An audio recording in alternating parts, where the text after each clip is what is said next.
Hello everyone and welcome to today's Sutta class. We will start as usual with the Namo Tassa. Feel free to join if you like. Namo Tassa Bhagavato Arahato Samma Sambuddhassa.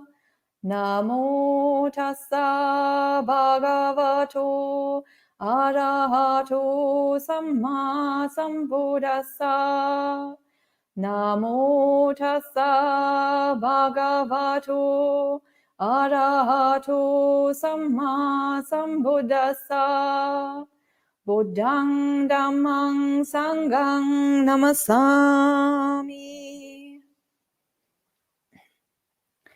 So, hello everyone and welcome to the Sutta class. After 2 weeks of a somewhat unplanned break, we are back and I'm back on Tuesdays and we can have another Sutta discussion today. And so for today, I have picked the Bhūmija Sutta. This is a sutta from the Majjhima Nikaya, number 126. And this is a sutta where somebody talks to the Venerable Bhūmija, and that person thinks that when you live a monastic life or a spiritual life, a life of renunciation, then it's kind of useless, it's wasted, because you cannot make any progress, you cannot reach any kind of fruit. So it's kind of useless to live this kind of life. And then the Venerable Bhūmija gives him an explanation. And after that, he goes to the Buddha and he checks with the Buddha, and the Buddha gives an even longer explanation. So that is what we are going to do today. I have put a link in the live chat to Bhante Suchato's translation, and I will be reading from Bhikkhu Bodhi's translation. So feel free to read along if you like. So the sutta begins. Thus have I heard, on one occasion, the Blessed One was living at Rajagaha, in the bamboo grove, the squirrel sanctuary. Then, when it was morning, the Venerable Bhūmija dressed, and taking his bowl and outer robe, went to the house of Prince Jayasena, and sat down on a seat made ready.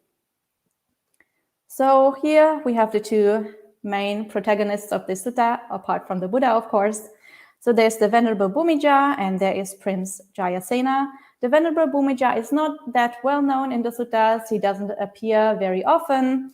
So this is a pretty rare occasion where we get to see him or to learn a little bit about his personality. And then there's Prince Jayasena. And Prince Jayasena, according to the commentary, was a son of King Bimbisara of Magadha.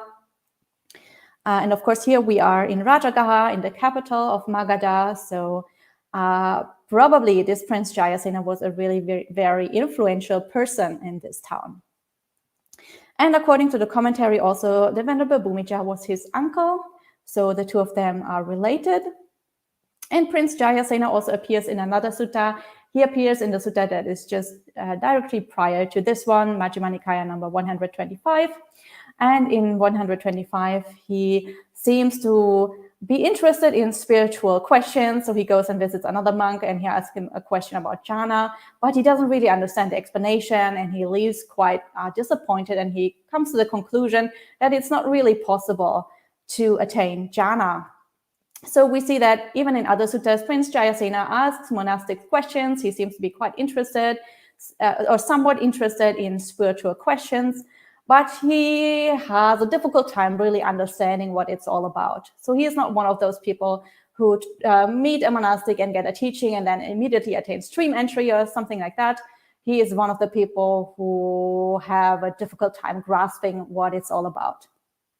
And here again, we have him having another conversation with another monastic, in this case, the Venerable Bhūmija.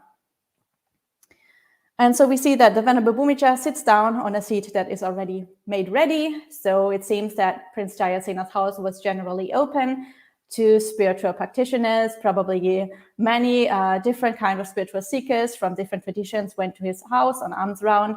So it's quite likely that he had these kind of conversations quite regularly with practitioners of different kinds of spiritual movements. And so now the Venerable Bhūmija has come to his house on his arms round. And then Prince Jayasena went to the Venerable Bhūmija and exchanged greetings with him. When this courteous and amiable talk was finished, he sat down at one side and said to the Venerable Bhūmija, Master Bhūmija, there are some recluses and Brahmins who make such assertions and hold such views as this. If one makes an aspiration and one leads the holy life, one is unable to procure any fruit. If one makes no aspiration and one leads the holy life, one is still unable to procure any fruit. If one both makes an aspiration and makes no aspiration and one leads the holy life, one is still unable to procure any fruit. And if one neither makes an aspiration nor makes no aspiration and one leads the holy life, one is still unable to procure any fruit. What does the Venerable Bhūmija's teacher say here? What does he declare? So here we have Prince Jayasena, and he starts the conversation by quoting the teachings that he has heard from other teachers. So as I mentioned, it seems that he was quite interested in spiritual matters, and he had regular conversations with other spiritual practitioners. And so the teaching that he got from some other people was that it's entirely useless to lead a spiritual life because one is unable to procure any fruit. So there is no fruit at the end of the spiritual life. There is no goal to develop towards. So the spiritual quest or spiritual seeking or trying to have a spiritual development is futile from the beginning because there is no fruit to be gained. And he gives various alternatives about making aspirations. So this is called a Tetra Lemma. And traditionally in Western thought, we always think in opposites. Something can be either A or B. In ancient India, they didn't just have two alternatives of things. There wasn't just A or B. Something could also be A and B at the same time, or it could be neither A nor B. So there were four possibilities of how things could work out. So if you wanted to have like a full range of all possibilities, you would always talk about four possibilities, not just about two, as we traditionally do in Western countries. And so in this case, Prince Jayasena talks about making an aspiration and then going forth and leading the holy life. So of course, when you make an aspiration, that could be any kind of spiritual aspiration. For example, traditionally in Buddhism, when you go forth, maybe you have the wish or the aspiration to attain Nibbana, or to overcome suffering, or maybe people were spiritual seekers for all kinds of reasons. So maybe you would want to know what life is all about, what is the meaning of life, or a question like, who am I? Why am I here? All these kinds of spiritual questions, which would lead somebody to let go of a normal material lifestyle and start to start a spiritual journey and start to seek answers to those questions. So all these could be these kind of motivations to lead a spiritual life. And so usually you have some kind of aspiration when you go forth. So this is one possibility. The first possibility that Prince Jayasena talks about here, you make an aspiration and then you go forth. And the teaching that he has heard is that still, even though you have that aspiration, you will not get any fruit. So the spiritual life is useless. And then the other possibility is not to make an aspiration. So basically, you just go forth and you see where the path takes you. So those kind of easygoing personalities, not quite sure what they're doing, but we'll just give it a try and see what happens. And then you could both make an aspiration and make no aspiration, or you could make neither an aspiration nor no aspiration, just to cover all bases, like with whatever kind of motivation you go into the spiritual life. In all cases, Prince Jayasena claims that those teachers have taught him that it will not lead to any kind of fruit. And now, so obviously that makes a spiritual life entirely useless, and it's entirely stupid to live that kind of life. And now Prince Jayasena is meeting his uncle, the Venerable Bhūmija. So obviously he's interested why his family member is leading a holy life if there's no point to doing that. And so he asks, what does your teacher say? what does he declare? And the Venerable Bhūmija answers, I have not heard and learned that from the Blessed One's own lips, Prince. But it is possible that the Blessed One might say this. If one makes an aspiration and one leads the holy life unwisely, one is unable to procure any fruit. If one makes no aspiration and one leads the holy life unwisely, one is still unable to procure any fruit. If one both makes an aspiration and makes no aspiration, and one leads the holy life unwisely, one is still unable to procure any fruit. If one neither makes an aspiration nor makes no aspiration, and one leads the holy life unwisely, one is still unable to procure any fruit. However, if one makes an aspiration and one leads the holy life wisely, one is able to procure fruit. If one makes no aspiration and one leads the holy life wisely, one is still able to procure fruit. If one both makes an aspiration and makes no aspiration, and one leads the holy life wisely, one is still able to procure fruit. If one neither makes an aspiration nor makes no aspiration, and one leads the holy life wisely, one is still able to procure fruit. I have not heard and learned this from the Blessed One's own lips, Prince. But it is possible that the Blessed One would answer as I have stated.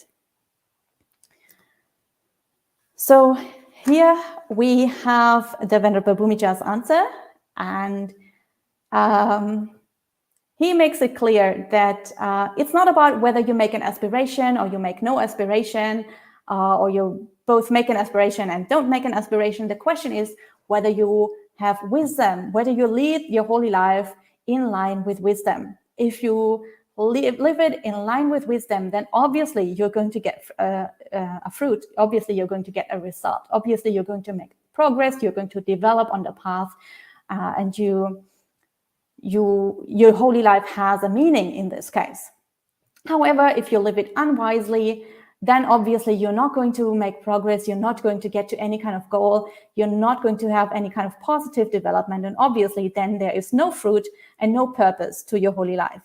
So it's not about making an aspiration. It's not about making a wish. It's not about having some deep fundamental question that you want to have answered, like what is the meaning of life, or who am I, or even I want to really want to get to Nibbana or something. It's not about that. It's whether you live your entire life, like if you practice the path in line with wisdom.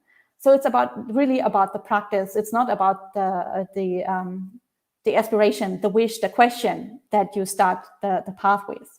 It's how you live that life. It's whether you can implement wisdom in the actions that you do on that path. And if you have that wisdom, if you live that life wisely, then you're going to get the fruit. So, and the Venerable Bhūmija also makes it very clear. He says here, I have not heard this from the Blessed One personally, but I think that the Blessed One would answer in this way. So the Venerable Bhūmija is very, very careful not to misrepresent the Buddha, even though he is quite like certain that the Buddha would probably answer in this way. Still, he doesn't claim that he has heard it from the Buddha, and he says, this is my own understanding of how the Buddha usually speaks. But take it with a grain of salt. I'm kind of certain, but I'm not 100% absolutely certain. So we can see also here how people at that time were really very careful not to misrepresent the Buddha, because obviously if you misrepresent the Buddha and if you teach Dhamma in a way that is not really 100% correct, that will be misleading people. People will think that they have heard the proper Dhamma. People might even start to practice in line with whatever they have heard. And if that was wrong, then you're totally leading them astray. They might not make the progress that they could have made otherwise. So you're creating a lot of obstacles for other people. You could make very bad karma. You could even obstruct them from attaining Nibbana. You could obstruct them from making progress on the path. So people who might have the possibility of developing cannot develop because of your wrong teaching. And also, if people later find out that you have taught them a wrong thing, then maybe they lose faith in the Buddha or they lose faith in the Sangha. So obviously that would create a lot of bad karma. So people at that time were really, really, really very scrupulous in the way that they taught the Dhamma and that they represented the teaching of the Buddha. And it's very different from what we see nowadays in modern times, where a lot of people claim all sorts of wild things on the internet or in books or in Dhamma talks, and everybody says this is what the Buddha taught, or this is a technique, a meditation technique that goes back to the Buddha or something like that. And when you ask them, or when you actually check with the suttas, or you ask them for their sources, they can't really properly answer. And then it seems that it was just their own teaching, and they thought that maybe this is in line with Buddhism, and they thought maybe this is, or this should be what the Buddha taught, because this is how they experience their meditation, that's how they interpret their meditation experiences, or whatever. But actually, it's totally against the Buddhist teaching.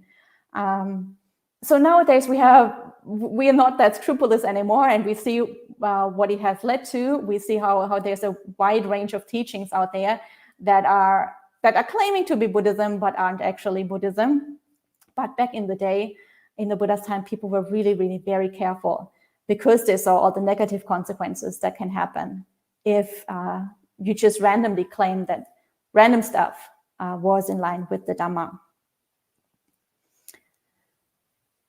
So he is very careful to explain to Prince Jayasena that he is not 100% certain about this answer. But still, Prince Jayasena answers, if Master Bhūmija's teacher speaks thus, if he declares thus, then it certainly seems that the Venerable Bhūmija's teacher stands ahead of all the ordinary recluses and Brahmins. Then Prince Jayasena served the Venerable Bhūmija from his own dish of milk rice. So it seems that Prince Jayasena was quite happy with this answer, and he understood that it's not about aspirations. He understood that it is about developing wisdom and implementing wisdom in one's daily practice. And he was so happy about it that he shared his own food with the Venerable Bhūmija. So we remember Venerable Bhūmija was on alms round. He was trying to collect food. And of course, back in the day, especially in a big house such as Prince Jayasena's, where they have a lot of workers and servants and so on, they would usually have a lot of different kinds of food. So one kind of food for the prince and his family, and another sort of lower grade of food for workers and servants and so on. And depending on how much esteem they have for their recluses and wanderers that come to their house on alms round, they would give them different kinds of food. So the ones that they have a lot of respect for, they would give better kinds of food, and other ones they would give some kind of the lower grade of food.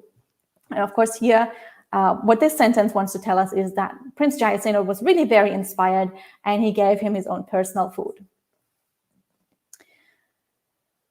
So, and then when the Venerable Bhūmija had returned from his alms round after his meal, he went to the Blessed One. After paying homage to him, he sat down at one side and told the Blessed One what had occurred, adding, "Venerable Sir, I hoped that when I was asked such a question and answered thus, I said what has been said by the Blessed One and did not misrepresent him with what is contrary to fact.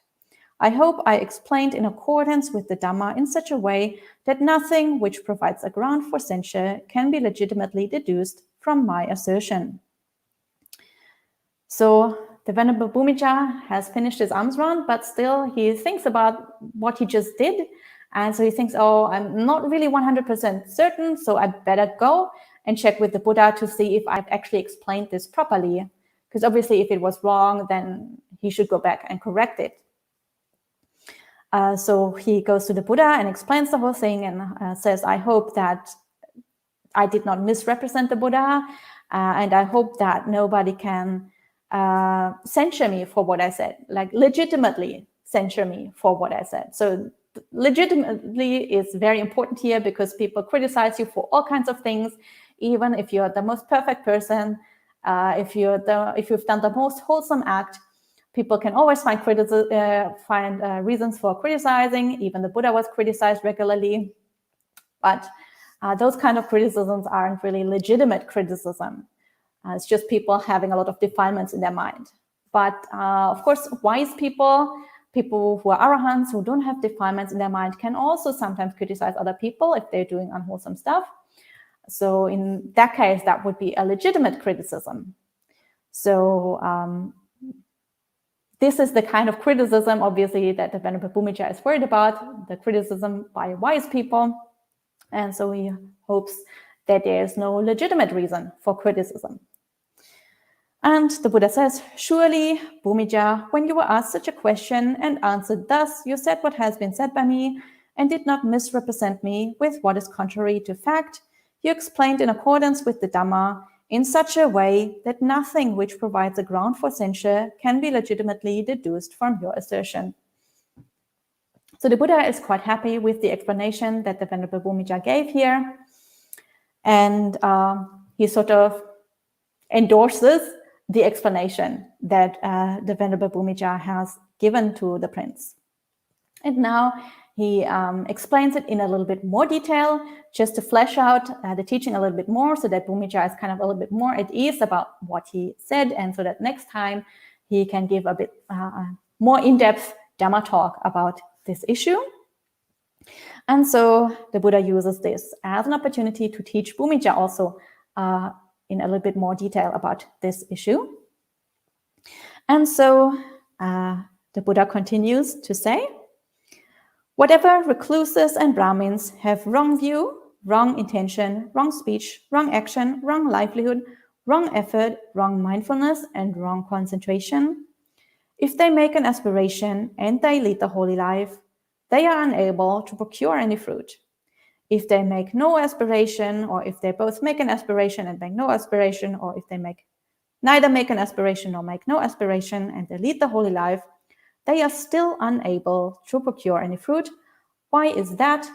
Because that wrong path is not a proper method for procuring fruit. So now the Buddha explains what it means to lead a holy life unwisely. So if you lead a holy life unwisely, then that means that you have wrong view, wrong intention, wrong speech, wrong action, wrong livelihood, wrong effort, wrong mindfulness, and wrong concentration. So obviously this is are the factors of the Noble Eightfold Path, but in the wrong way. So you don't lead the Eightfold Path, you lead the opposite of the Eightfold Path. So all the path factors are the wrong factors. In that case, obviously you have no wisdom. Obviously, your path isn't going to develop because it's not the Noble Eightfold Path, so you can't make progress in the Dhamma, you can't make progress to overcome suffering and to reach Nibbana. And so if you have these wrong path factors, then whether you have the wish to develop or you don't have a wish to develop, or you have made some kind of aspiration for your spiritual life, where you want to go, the questions that you want to have answered, whether you do that or you don't do that, whether you have an aspiration or you don't have an aspiration, either way, you're not going to make any progress because the path factors are missing. And so then the Buddha adds a few similes. And the Buddha says, suppose a man needing oil, seeking oil, wandering in search of oil, were to heap gravel in a tub, sprinkle it all over with water and press it. Then if he made an aspiration and acted thus, he would be unable to procure any oil. If he made no aspiration, or both made an aspiration and made no aspiration, or neither made one nor didn't make one, and he acted thus, he would still be unable to procure any oil. Why is that? Because that way of acting is not a proper method for procuring oil. And so too, whatever recluses have the wrong path factors, they are still unable to procure any fruit. Why is that? Because that wrong path is not a proper method for procuring fruit. So here is a person looking for oil, trying to make oil, but instead of using a plant that actually has oil in it, where you can extract oil, they're using gravel. And obviously, you cannot extract any oil from gravel. So this is a person, outwardly, they almost got it right. Like they put it in a tub, they're pressing it, they're doing all the actions. It almost looks like they should be getting oil, but because they didn't use a plant with oil, they use gravel. Obviously, there isn't going to nothing is going to come out. There isn't going to be any oil.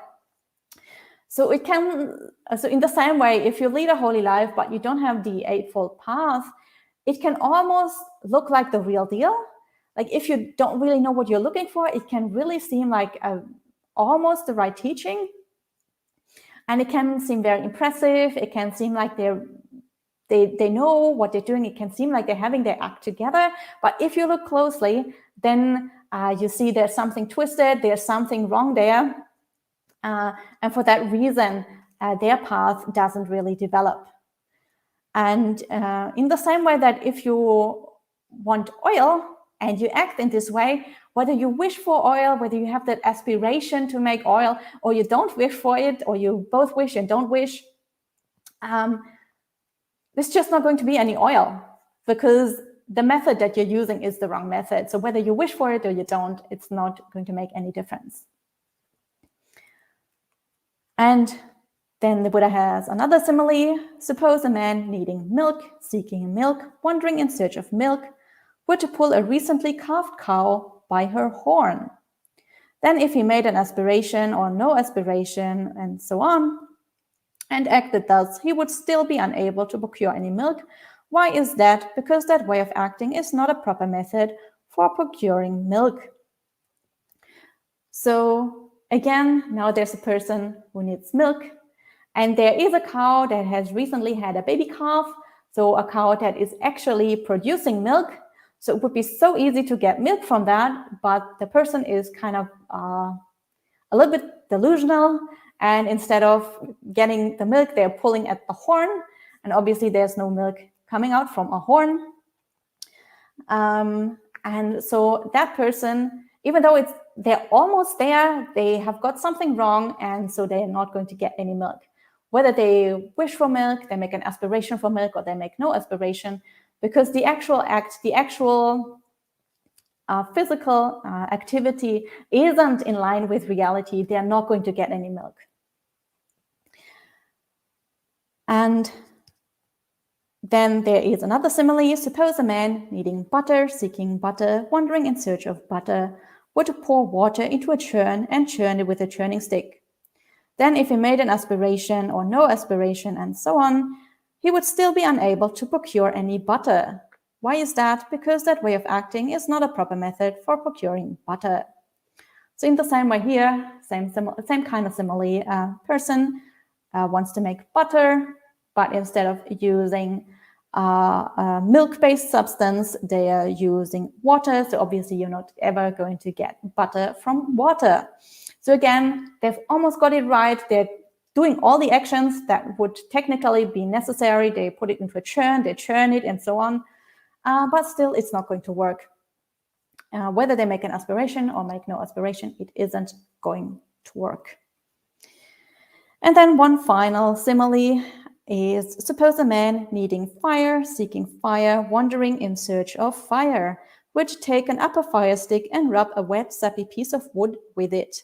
Then if he made an aspiration, no aspiration, and so on, and acted thus, he would still be unable to procure any fire. Why is that? Because that way of acting is not a proper method for procuring fire. So too, whatever recluses and Brahmins have wrong view, and the other path factors up to wrong samadhi, they are still unable to procure any fruit. Why is that? Because that wrong path is not a proper method for procuring fruit. So again, here is a person that wants to make fire, and they already have an upper fire stick, and they know that they have to rub it against a piece of wood, and then there will be fire. So they've, again, almost got it right. From the outside, it might look like they know what they're doing, but they use a wet, sappy piece of wood. So obviously, because the wood is wet, it's not ever going to ignite, and there's not ever going to be any fire. And in the same way, if you follow a wrong Eightfold Path, then it almost looks like the real deal, but it's not quite there.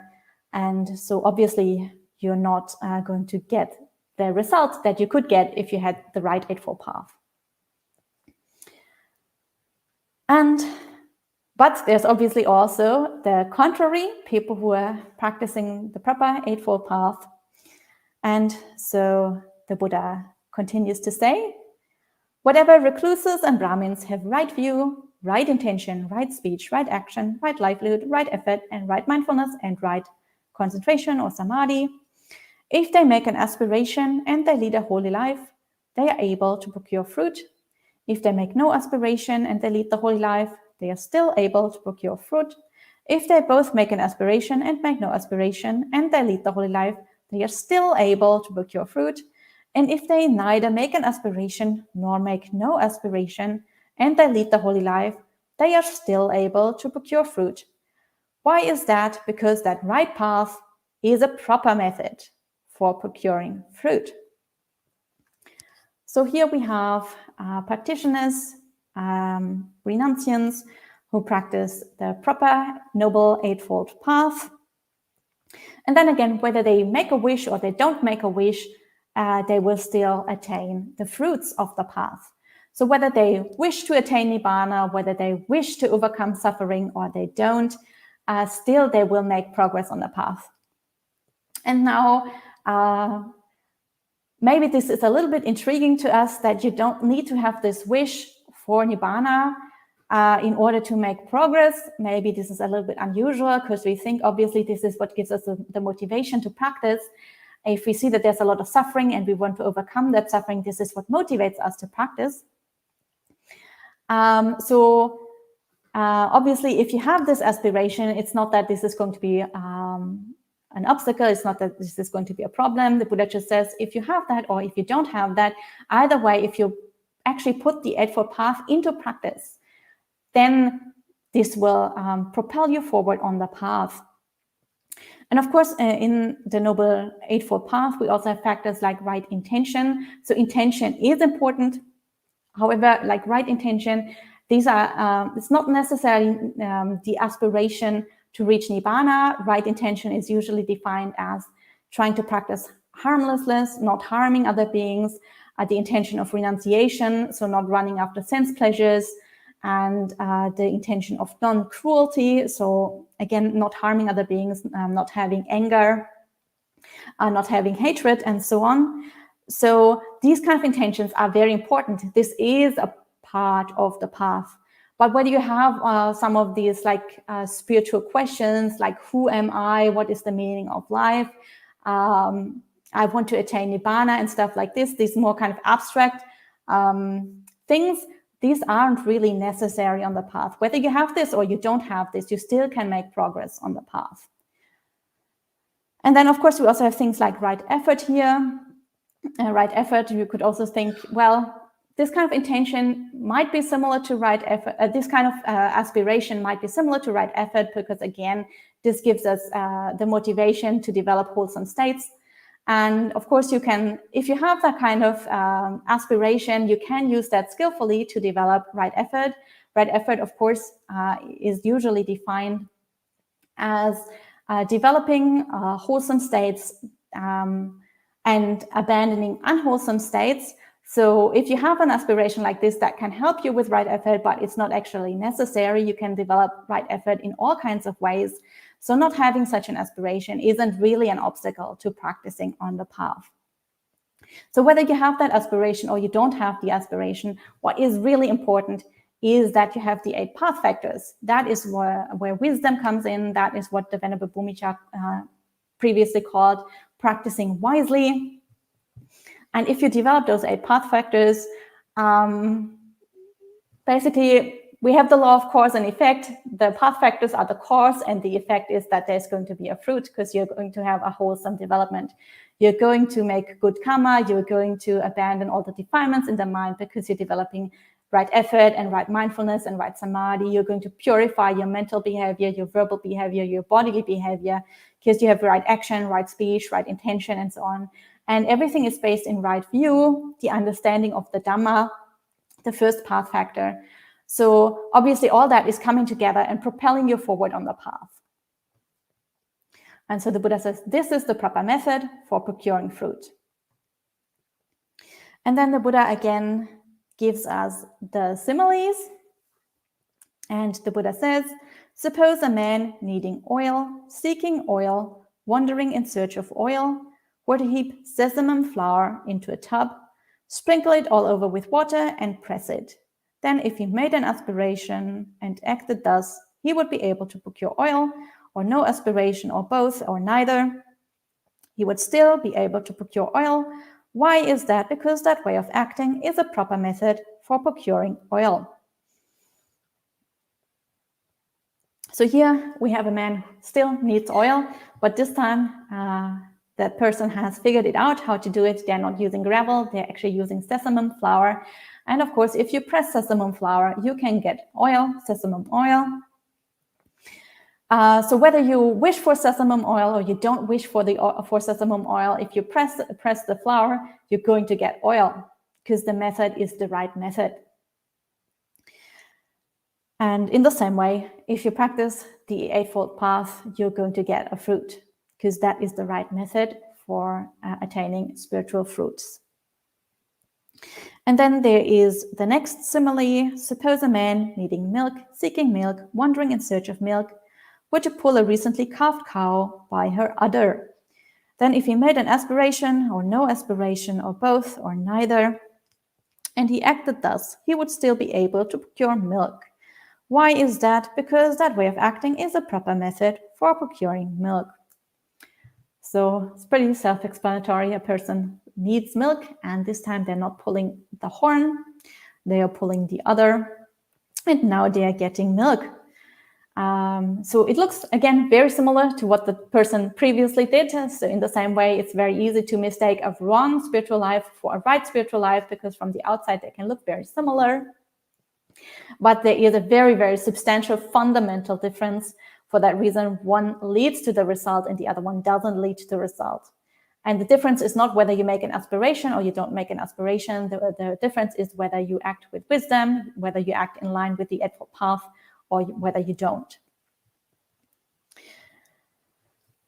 And then there is another simile. Suppose a man needing butter, seeking butter, wandering in search of butter, were to pour curd into a churn and churn it with a churning stick.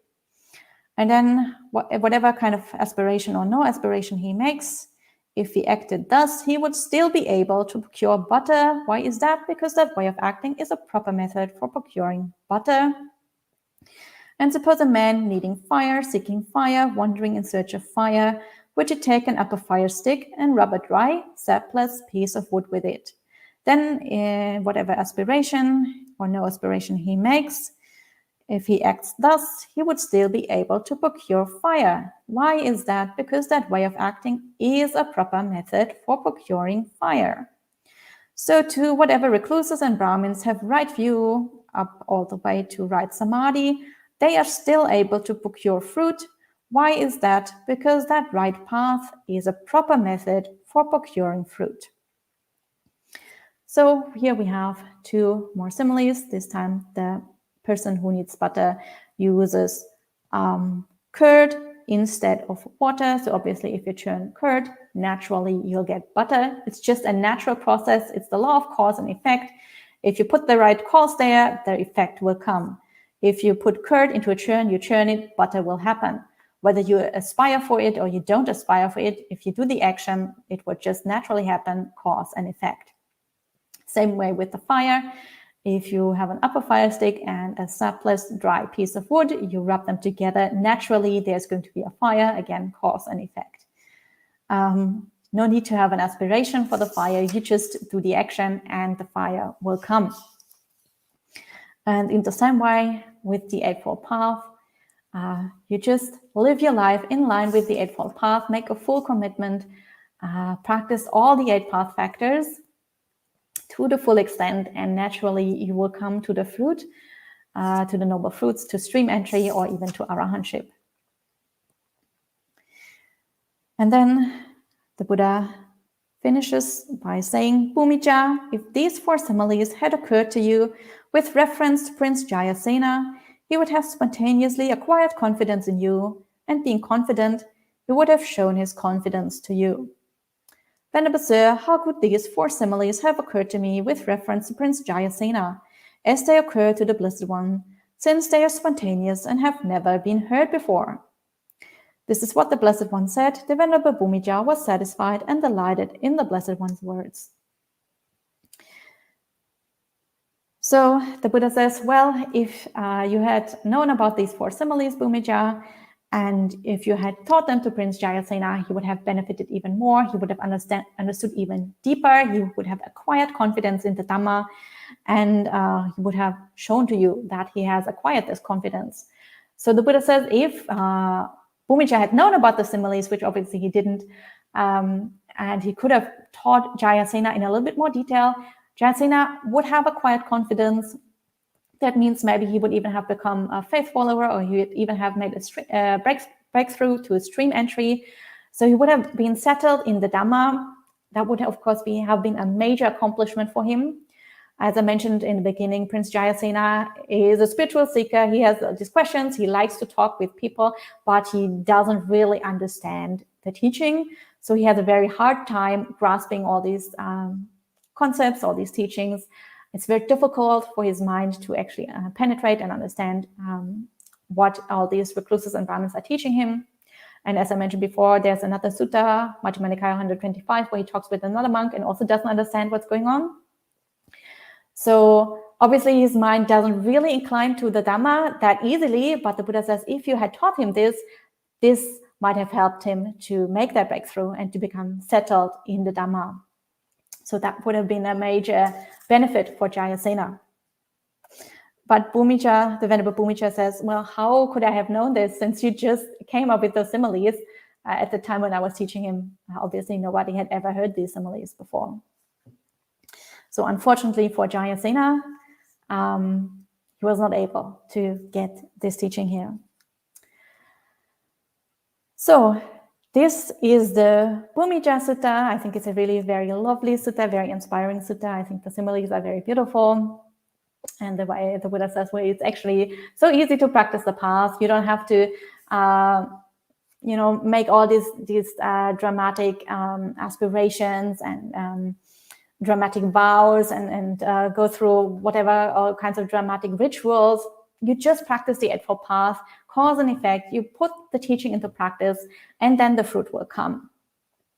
So with the proper method, you get the proper fruit. So I think it's a very, very beautiful sutta.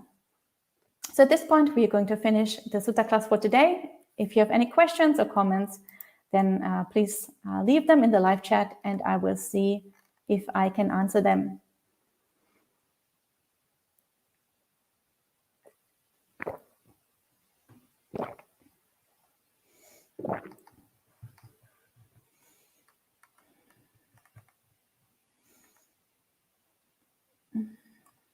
So I see a lot of people checking in from all over the world. It's really nice. Somebody checked in from Poland, another person from India, many different places. Really, really good to see you all. So Buddha Ruchi has a question, and they say, practice is primary, but is not a wish, intention important to start us off or to keep us going? So I think I talked about this a little bit, but I think you posted your question before I talked about it. So certainly wish or intention or motivation can be very helpful on the path, because that motivation kind of gets us started and keeps us going. Like if we have the wish to overcome suffering, for example, then we won't give up easily. We won't lose motivation and start doing other stuff with our life. So that can be helpful, but it's not actually necessary. As the Buddha said, if you have an aspiration and you lead the holy life wisely, that's fine. You're going to make progress. But even if you don't have that and you lead the holy life wisely in line with the Eightfold Path, you're still going to make progress. So it can be helpful, but it's not absolutely necessary.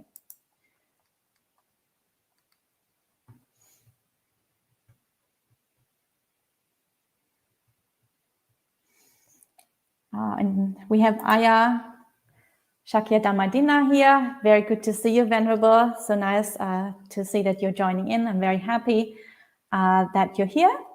I think it's not really a question, but she says, Sadhu Anumodana for continuous Dharma teaching through the understanding of different Sangha members. I always try to listen live, but most of the time I fail and listen to it later. Appreciate your work, Sadhu and Amodana. So good to see you, and I'm very happy that this is helpful for you, and I agree it's really, really nice to listen to other people's Dhamma teachings, even if it is a sutta that we've heard many times. If another person talks about it, we often notice like different points that other people haven't talked about, and we have never really paid attention to, and then one person elaborates on certain points, and then we see that there's another layer to the sutta that we have actually never seen before. Through mutual Dhamma teachings, I think everybody can make a lot of progress. And there are actually suttas where people got enlightened while they were teaching Dhamma to others. So I think teaching Dhamma is always beneficial, even to the teacher. So it's not only beneficial to the students or to the listeners, to the audience, even the one who's giving a talk can also learn something from their own teaching. And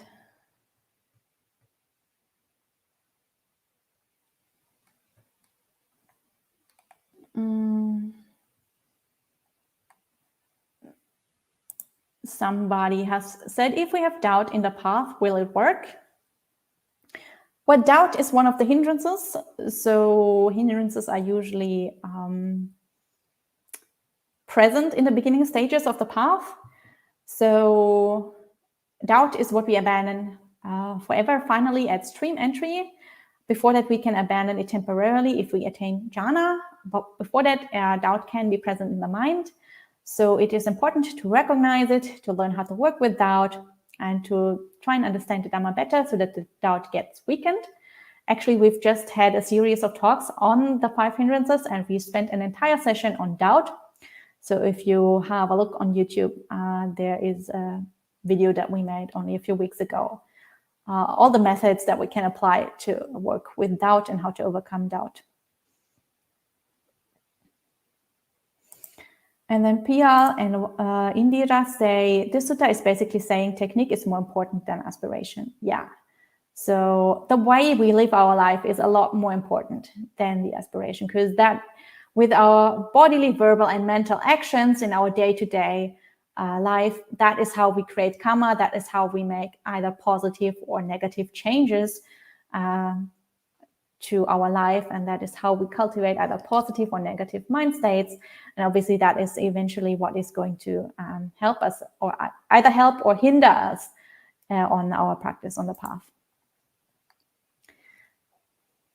So, and Claudia says, can we understand from this sutta that the Buddha allows or recommends to find helpful ways, e.g. similes, to help others to understand the Dhamma?